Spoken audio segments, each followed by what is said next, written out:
सिद्धि की शादी के बाद वो ससुराल चली जाती है। पीछे रह जाती है भाभी रानी। सिद्धि के ससुराल जाते ही भाभी कहती है, अरे वाह जी वाह, सारे कपड़े मेरे। हाय रे पैंट, अरे वाह वाह, मजा आ जाएगा। अरे ये सिद्धि की अलमारी के सामने खड़े होकर क्या बड़बड़ा रही है? जा जाकर देख मेहमानों को विदाई की मिठाई मिली कि नहीं। अब हाँ हाँ माँ जी, क्यों नहीं, लेकिन पहले कपड़े तो बदल लूं। अब रानी आ जाती है सिद्धि के उन कपड़ों में जो वो ससुराल जाने से पहले घर छोड़ जाती है। अरे रानी, कुछ दिन रुक जाती।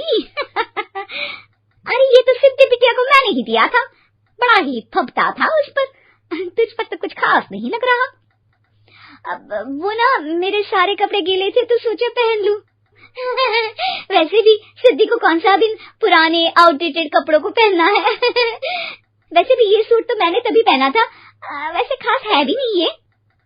हाँ हाँ ठीक है, लेकिन ना मेरी सिद्धि पर तो जमता था। सारे मेहमान चले जाते हैं और सिद्धि ससुराल से मायके पहली बार आती है। अपना घर, अपना कमरा, अपनी अलमारी। ये बोलकर जैसे ही सिद्धि अलमारी खोलती है तो सामने उसके कपड़ों की जगह कुछ और ही रखा होता है। माँ, ओ माँ, जरा कमरे में तो आना। सास और रानी वहां पहुंच जाते हैं। रानी ने पहनी होती है सिद्धि की जींस और टी शर्ट। अरे भाभी, ये क्या? ये तो मेरी बड़ी ही महंगी टी शर्ट है, इसे आपने घर में क्यों पहनी है? अरे बहुत मिलती है दीदी ये चौक की मार्केट में, 150 में। ओ भाभी प्लीज, ये एरोपोस्टल है, 2000 की एक टी शर्ट। ओह 2000 में तो दीदी 4 साड़ी आ जाए। अब क्या बोलूं? भाभी, ये मेरी अलमारी में छोटू के कपड़े, तो मेरे कपड़े कहाँ हैं? मेरी अलमारी में? अब दीदी आपको कौन से पुराने कपड़े पहनने थे? माना भाभी, लेकिन मैं जब घर आती तो यही सब पहनती ना। अरे तुम तो बड़ी कंजूस हो दीदी। खैर वक्त आता है जब सिद्धि ससुराल के लिए रवाना हो रही होती है। अरे रानी, अंदर से सिद्धि का गिफ्ट ले आ, लड़की पहली बार ससुराल से मायके आई है। रानी अंदर जाती है और एक सिंपल सी साड़ी लेकर बाहर आ जाती है। ये लीजिए माँ जी। सास बेटी को गिफ्ट देकर ससुराल भेजती है। अगले दिन रानी एक सुंदर सी साड़ी पहनकर सामने आती है। अरे रानी, ये तो वो साड़ी है जो मैंने सिद्धि को देने के लिए दी थी जब वो ससुराल ले जाती, लेकिन ये तूने कैसे पहन ली? अरे माँ जी, ये साड़ी तो मुझे बहुत पहले से ही पसंद थी, लेकिन चिंता ना करिए, मैंने सिद्धि के लिए भी अच्छी सी साड़ी दी है। हाँ। तभी सिद्धि का फोन आता है। क्या माँ, कुछ अच्छा तो दिया होता ससुराल ले जाने के लिए। अरे पहले दिखा दिया होता।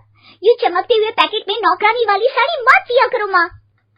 अरे बेटे, वो तेरी भाभी ने ना गलती से उससे पैकेट बदल गया। हाँ, मैं कल ही तेरे भाई के हाथ से तेरा वाला पैकेट भेज दूंगी।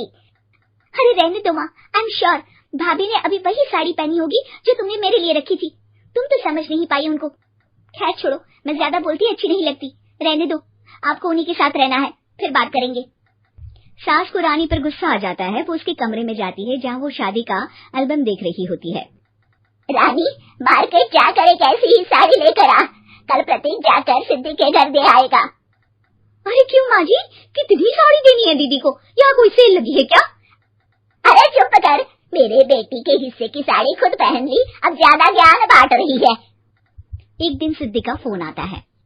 माँ, मेरी सास ने आप सबको खाने पर बुलाया है। सारे लोग सिद्धि के ससुराल पहुँचते हैं। खाना खाकर वो लोग निकल रहे होते हैं कि सिद्धि की सास सभी को गिफ्ट देती है। अरे बहन जी, बेटी के घर का खाना खा लिया, यही बहुत है, जो आप ऊपर से गिफ्ट भी दे रही है। अरे बहन जी, आप भी कहाँ इन बातों पर विश्वास कर रही हैं। सास सभी को गिफ्ट देती है, लेकिन रानी को जो साड़ी देती है वो अजीब सी हरे रंग की, लाल रंग की बड़ी छाप वाली होती है।